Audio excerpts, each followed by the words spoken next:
नमस्कार स्टूडेंट्स, मैं doctor Amit Kesarwani, director and founder अनुसंधान एकेडमी इलाहाबाद आपका स्वागत करता हूं।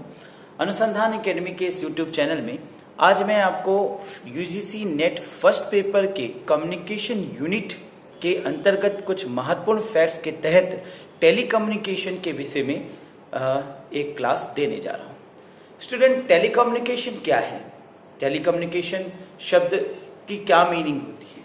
तो सबसे पहली बात, यह जो शब्द है फ्रेंच भाषा का शब्द है जिसका निर्माण दो शब्दों से हुआ, that is tele plus communication. जहां टेली ग्रीक भाषा का शब्द है जिसका तात्पर्य होता है डिस्टेंस अर्थात दूरी, जबकि कम्युनिकेशन लैटिन भाषा से उद्धृत शब्द है जिसका तात्पर्य है टू शेयर अर्थात आदान प्रदान करना।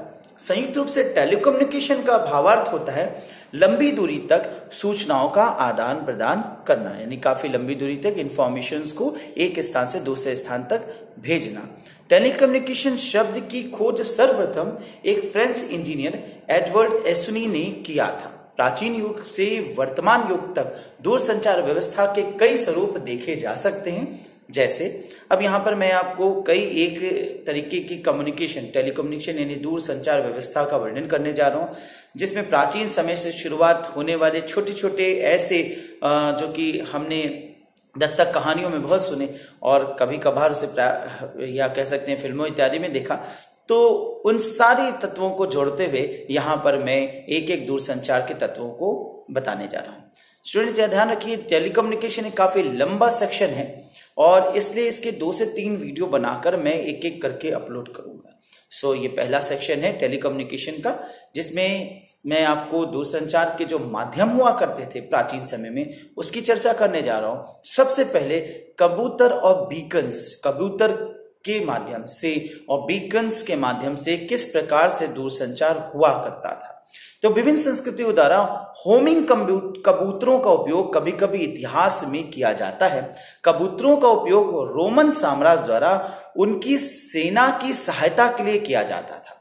तो कबूतर जनरली आम रूप से उपयोग में नहीं थे, जैसे कि अक्सर हम देखते हैं कि कबूतरों के माध्यम से डाक की व्यवस्था होती है, परंतु कबूतर जो है वो जनरली आम डाक सेवा के रूप में नहीं प्रयोग किया जाता था। कबूतरों का प्रयोग जो है वो रोमन साम्राज्य में सेना की सहायता के लिए किया जाता था।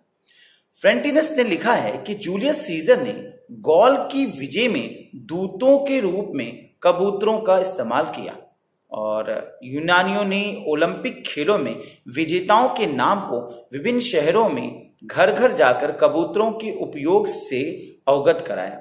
19वीं शताब्दी की शुरुआत में डच सरकार ने जावा और सुमात्रा में प्रणाली का उपयोग किया और 1849 में पॉल जूलियस रीटर ने आचेन और ब्रुसेल्स के बीच स्टॉक की कीमतें बताने के लिए कबूतर सेवा शुरू की। इस तरह से विभिन्न देशों में विभिन्न आधारों को लेकर, कहीं युद्ध के दृष्टिकोण से, कहीं मात्र सूचना की प्रणाली के दृष्टिकोण से, तो कहीं स्टॉक की कीमतों को बताने के दृष्टिकोण से कबूतर जो है वो एक प्रकार से पोस्टमैन के रूप में प्रयोग किए जाते हैं। मध्य युग में एक और टेक्नोलॉजी बीकन्स की श्रृंखला को आमतौर पर एक सिग्नल को रिले करने के साधन के रूप में हिल टॉप्स पर उपयोग किया जाता था। तो अब बड़े बड़े पहाड़ों पर, उसकी चोटियों पर ट्रम्पेट्स बजाकर, बीकन्स को बजा करके, क्योंकि वहां से इको होगी और इको होकर काफी दूर तक सूचनाएं पहुंच सकती थी। स्टूडेंट्स, प्राचीन या मध्यकाल में आज के आधुनिक तरीके से टेलीफोन व्यवस्था नहीं थी, तो ये वायरलेस टेक्नोलॉजी ऐसी कुछ नहीं थी कि सूचना बड़ी तीव्र गति से पहुंचे। आज तो कोई बात होना है तो यहां से लेके अमेरिका तक तुरंत 1 सेकंड में हम अपनी सूचना को प्रेषित कर सकते हैं, परंतु उस समय मेन पर्पस जो था बाउंड्री को स्थिर रखने का, सूचनाओं को संप्रेषित करना ताकि युद्ध में या प्राचीनों की सुरक्षा किए जा सके। तो सुरक्षात्मक दृष्टिकोण से कई अन्य तरीकों में बीकन्स का भी प्रयोग किया जाता था। बीकन श्रृंखला की खामी यह थी कि यह केवल एक ही जानकारी को प्रेषित कर सकता था।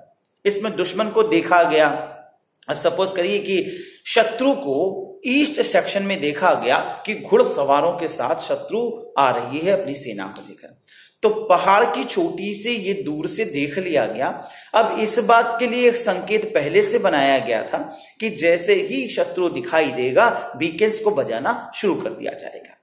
तो इस संदेश को आगे फॉरवर्ड कर दिया गया ताकि इस ईस्ट सेक्शन से वेस्ट से सीमा तक, सारे उत्तर से पश्चिम तक पूरी सभी को सतर्क कर दिया जाए। लेकिन मान लीजिए सेना देखी गई और सेना लौट गई या सेना ने रोक दिया। अब हर एक कम्युनिकेशन को करने के लिए एक ही संकेत का प्रयोग करना गलत और उचित नहीं था। जिस दृष्टिकोण से देखें तो ये पॉसिबल नहीं हो पाता था मल्टीपल एस्पेक्ट्स को सूचना पहुंचाने के लिए। तो बीकन श्रृंखला की ये कमी थी, केवल एक ही अर्थ को प्रेषित कर पाना इसकी एक समस्या थी। उनके उपयोग का एक उल्लेखनीय उदाहरण सिर्फ हमें स्पेनिश आर्माडा के दौरान था, जब एक बीकन श्रृंखला ने प्लायमाउथ से लंदन तक एक सिग्नल रिले किया था। तो ये बीकन्स वगैरह थे। उसके बाद कुछ चेंजेस आए और फिर टेलीग्राफ और टेलीफोन का विकास होना शुरू हुआ। 25 जुलाई सन 1837 को अंग्रेजी आविष्कारक सर विलियम फर्टिगिल कुक और अंग्रेजी वैज्ञानिक सर चार्ल्स वीस्टोन द्वारा पहला वाणिज्यिक विद्युत टेलीग्राफ प्रदर्शित किया गया था। फैक्ट्स के पॉइंट ऑफ व्यू से ये क्वेश्चन एक बार नेट के एग्जामिनेशन में आया है। पॉइंट था टेलीग्राफ का आविष्कारक, मैच द फॉलोइंग में था। तो मैच द फॉलोइंग में जाहिर सी बात है ऐसे छोटे छोटे फैक्ट्स जरूर आते हैं। कम्युनिकेशन के अंतर्गत है, जरूर आ सकता है। कम्युनिकेशन के बहुत बड़ा दायरा है। कम्युनिकेशन को देखें तो चलचित्रों की दुनिया में भी जो फिल्म्स हैं, जो फैक्ट्स हैं, उनसे भी क्वेश्चन आता है।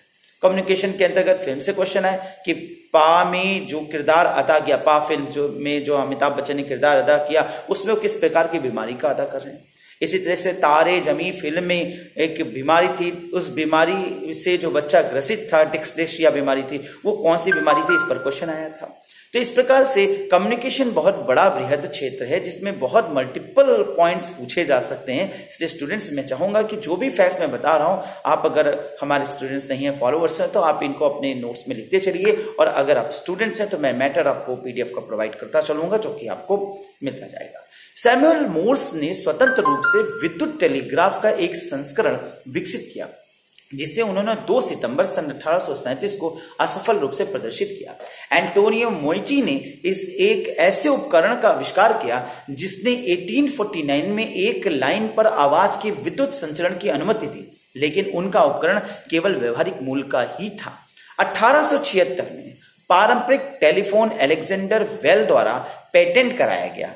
बेल वाणिज्यिक कंपनी द्वारा 1878 तथा 1889 में अटलांटिक के दोनों ओर न्यू हेवन और लंदन के शहरों में पहली वाणिज्यिक टेलीफोन सेवाओं की स्थापना की गई थी। इस प्रकार से हमने देखा कि 19वीं शताब्दी की उत्तरार्ध तक में, यानी कि लेट ऑफ 19th सेंचुरी में, लगभग टेलीफोन का काफी विकसित विकास हो चुका था।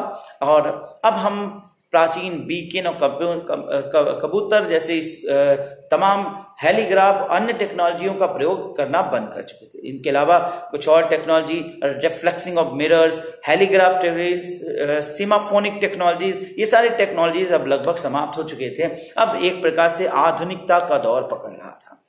इसी दौर में जब टेलीफोन का विकास हो गया तो रेडियो ने अपनी दस्तक दी। रेडियो के विकास लगभग 19वीं शताब्दी के अंत और 20वीं शताब्दी के प्रारंभ में काफी तीव्र गति से हुआ। और इसके विकास के दौरान कई एक विचारकों में इस बात को लेकर के द्वंद्व कि इसके विकास का श्रेय किसको जाए। तो इस क्रम में इस बार यूजीसी नेट के फर्स्ट पेपर के क्वेश्चंस में 50 क्वेश्चंस होते हैं आपके, जो एक यूनिट पे आता है। यानी मैंने 10 पेपर 5 दिन में हुए दोनों सेट्स को सुबह शाम को एनालिसिस किया। तो 10 पेपर में एक यूनिट पे लगभग 30 से 35 या 40 से 50 क्वेश्चन तक होते हैं, जिनमें शॉर्टलिस्टिंग करके मैंने ये देखा कि ये क्वेश्चन रेडियो पर मैच द फॉलोइंग में आया था। रेडियो के आविष्कारक का मैच द फॉलोइंग, टेलीविजन के आविष्कारक के मैच द फॉलोइंग। तो जाहिर सी बात है ये सारी चीजें इग्नोर करके नेट का एग्जामिनेशन कैसे की तैयारी की जा सकता है। मैं देखता हूं अधिकतर स्टूडेंट्स सिर्फ रिसर्च या टीचिंग या फैक्ट्स या प्रैक्टिकल के सेक्शन में इन्वॉल्व रहते हैं और इन सेक्शंस पे महत्व कम देते हैं। तो मेरी आपसे यही गुजारिश है, जो भी मेरे फॉलोअर्स हैं, स्टूडेंट्स हैं, कि इस सेक्शंस को जरूर देखें, इन सेक्शंस को जरूर स्टडी करें, क्योंकि फैक्ट्स के बगैर यूजीसी नेट में अच्छे अंक पाना एक मुश्किल काम है। तो अब यहां पर मैं आपको रेडियो के आविष्कार के पीछे होने वाली एक एक ईयरली तथ्यों के साथ, विचारकों के नामों के साथ एक एक फैक्ट को बताने जा रहा हूं। सबसे पहले 1894 में इतालवी आविष्कारक जुजलिनो मार्कोनी नाम सबसे पहले आता है, ने रेडियो तरंगों की तत्कालिक नई खोज की घटना का उपयोग करके एक बेतार संचार विकसित करना शुरू किया। तो मार्कोनी का योगदान पहला है, इसीलिए हम सबसे पहले रेडियो के आविष्कारक के रूप में मार्कोनी का नाम लेते हैं। क्वेश्चंस भी अगर आता है तो आप ये कहेंगे मार्कोनी पहला रेडियो की तरंगों की खोज करने वाला, जिनके बेस के आधार पर फिर रेडियो का आविष्कार हुआ, रेडियो की खोज हुई।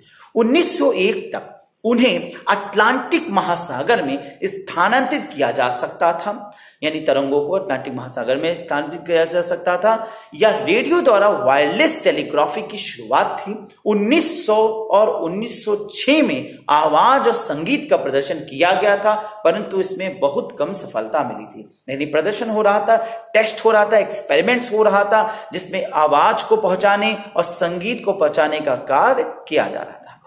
मिलीमीटर तरंग संचार की जांच सबसे पहले बंगाली भौतिक वैज्ञानिक जगदीश चंद्र बोस ने 1894 और 1896 के दौरान की थी, जब वे अपने प्रयोगों में 60 गीगाहर्ट्ज तक की अत्यधिक उच्च आवृत्ति तक पहुंच गए थे।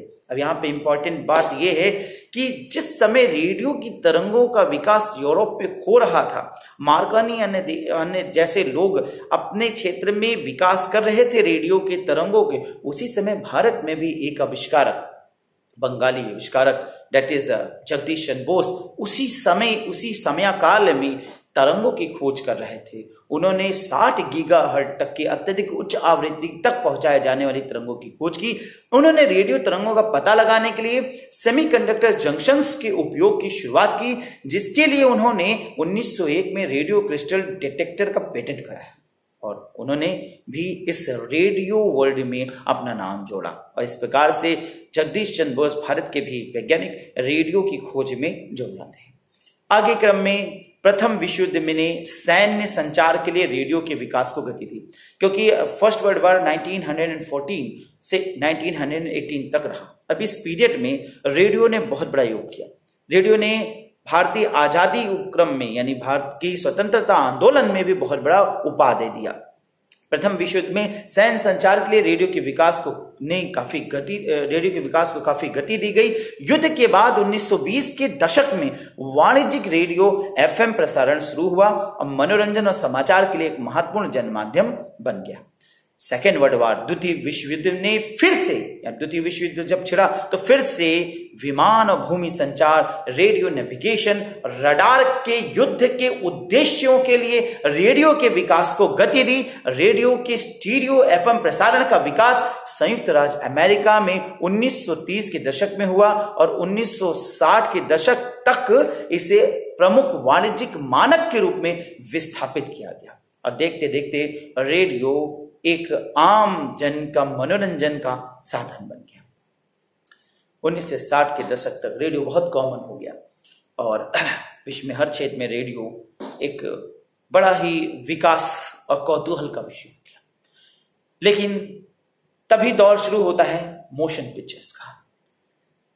अभी मनुष्य की इच्छाएं असीमित हैं और मनुष्य की इच्छाएं रुकती नहीं, और रुकनी भी नहीं चाहिए, क्योंकि ये चीज नोटिस कर लीजिए कि इच्छाएं, जो इच्छा है वो मनुष्य को संचालित करती है, एक प्रेरक का कार्य करती है।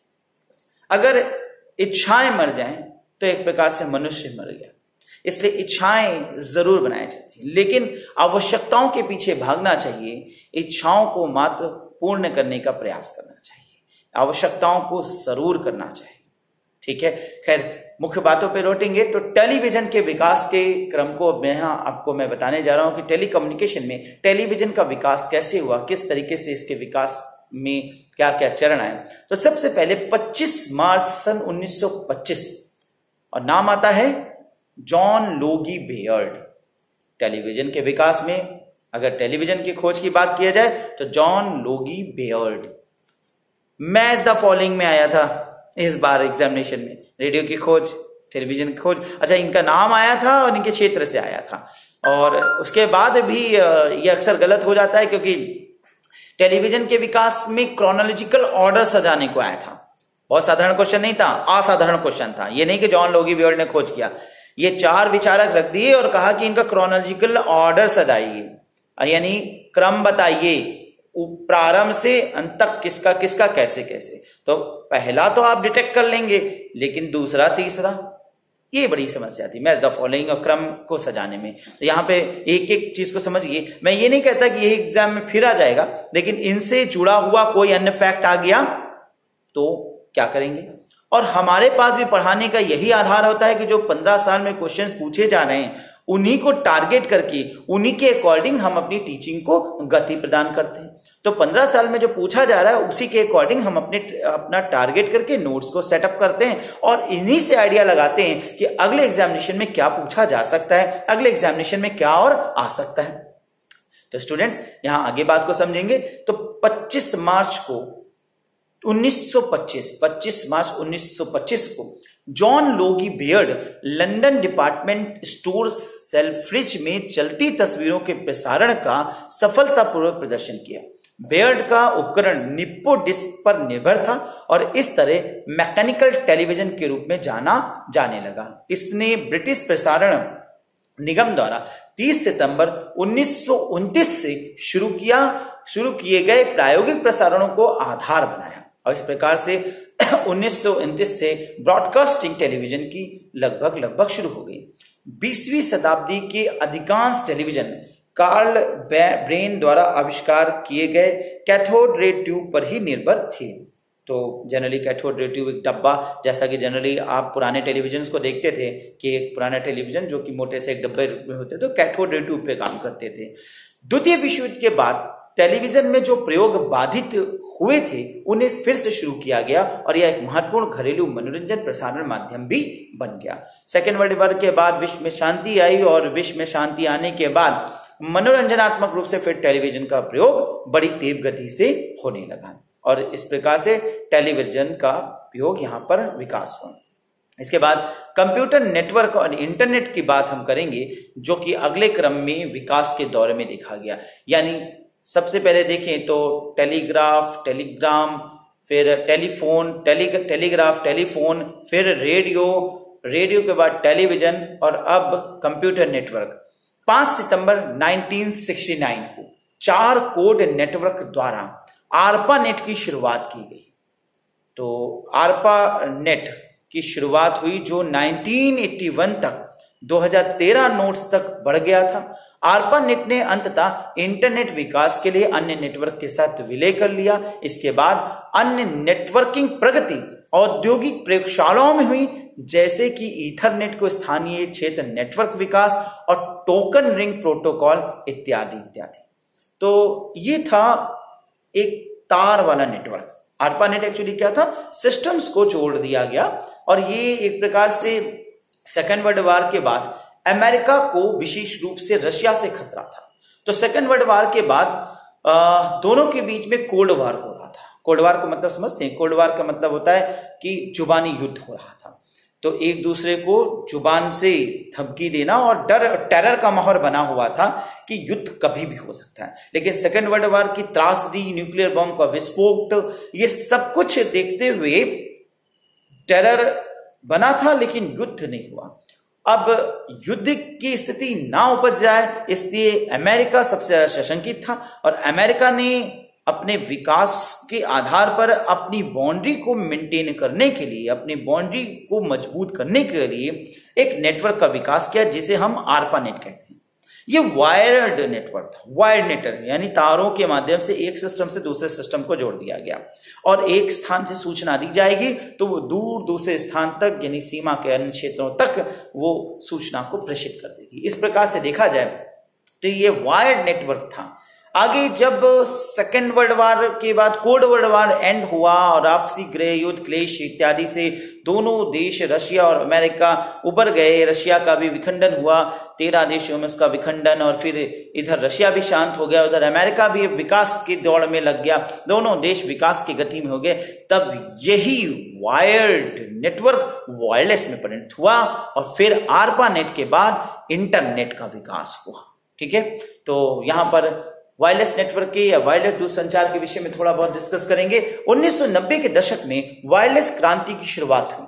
डिजिटल वायरलेस नेटवर्क के आगमन के साथ एक सामाजिक क्रांति और वायर्ड से वायरलेस तकनीक में बदलाव आया, जिसमें cellphone, mobile telephony, pager, wireless computer जैसे वाणिज्यिक वायरलेस तकनीकों का प्रसार शामिल था।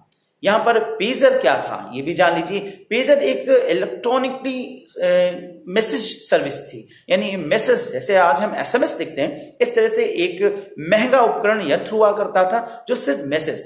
टेलीफोन और इसमें यह अंतर था कि टेलीफोन एक फिक्स्ड व्यवस्था थी, भले ही इसमें वॉइस इंफॉर्मेशन देते थे, लेकिन चलत फिरत दूरभाष यंत्र के रूप में, चलते फिरते यानी रास्ते में चलने के लिए, जैसे आज हमारे पास मोबाइल है तो मोबाइल का स्थान से पहले पेजर आया। चूंकि पेजर के आते ही मोबाइल ने तुरंत उसको ओवरटेक कर लिया, इसलिए पेजर कहीं खो गया और पेजर का नाम बस कुछ दिनों तक हमने सुना और फिर आधुनिक युग में हम मोबाइल टेक्नोलॉजी के साथ जुड़ गए। तो इस क्रम में network, cellular network, wireless network और लैपटॉप और वायरलेस कनेक्शन के साथ हाथ में कंप्यूटर का विकास हुआ और आज कंप्यूटर ने दुनिया को एक गति प्रदान कर दी। इस तरह आधुनिक दूरसंचार की स्थापना एक सदी से अधिक की अवधि में प्रगतिशील विकास और परिशोधन की श्रृंखला पर की जा सकती है, यानी कि एक सदी लग गई। ये समझिए कि शुरुआत होती है 19वीं शताब्दी के अंत से और फिर वहां से शुरू होते होते होते होते ये अंत हुआ और अब हमारे पास इंटरनेट टेक्नोलॉजी के साथ आज दूरसंचार को प्रेषित करने और अपनी बातों को बताने का तरीका और माध्यम है। स्टूडेंट्स, यहाँ पे मैंने टेलीकम्युनिकेशन के विषय में बताया। इसके बाद में अगले वीडियो में आपको भारत में टेलीकम्युनिकेशन का विकास, उस पर एक अच्छा लेक्चर मैंने प्रिपेयर किया है कि भारत में कैसे टेलीकम्युनिकेशन का विकास हुआ। BSNL, MTNL, इसके साथ साथ कहा जाए तो एक पूरी यात्रा विवरण करूंगा, यानी कि भारत में दूरसंचार सेवा यात्रा कैसे शुरू हुई। 1902 से जब भारत में इस दूरसंचार नेटवर्क टेलीग्राफी का शुरुआत होता है तो किस प्रकार से कैसे एक के बाद ईयर वाइज इनका विकास होता रहा। फिर भारत में ट्राई कैसे आया, TDSAT, अब ट्राई है, TDSAT है, इन पर हमेशा क्वेश्चन आता है। दूरसंचार विभाग, डिपार्टमेंट ऑफ टेलीकम्युनिकेशन, भारत संचार निगम लिमिटेड, BSNL इत्यादि को मैं इन डेप्थ में एनालिसिस करूंगा। इसके बाद जो हमारा नेक्स्ट वीडियो होगा तो उसको देखना ना भूलिएगा। इस वीडियो को यहीं पर रोक रहा हूं। इस वीडियो में मैंने आपको टेलीकम्युनिकेशन के प्रारंभ से लगभग 100 वर्षों का इतिहास संक्षिप्त में बताया। अब इसके बाद भारत में टेलीकम्युनिकेशन हमारा अगला वीडियो होगा। सो तब तक लिए नमस्कार, धन्यवाद।